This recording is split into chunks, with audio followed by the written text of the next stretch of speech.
Yo, what's up everybody? Welcome back. Just making this quick video. I'm over here replacing the battery on the Touring. I replaced these terminals from these ones that were all starting to be all corroded and nasty. This one's all broken. So I threw some new terminals on. Picked up another set for the other Lincoln.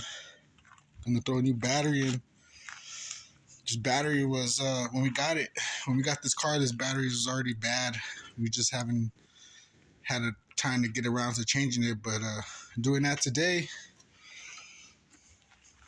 So yeah, we're looking good. Went to Walmart, picked this up.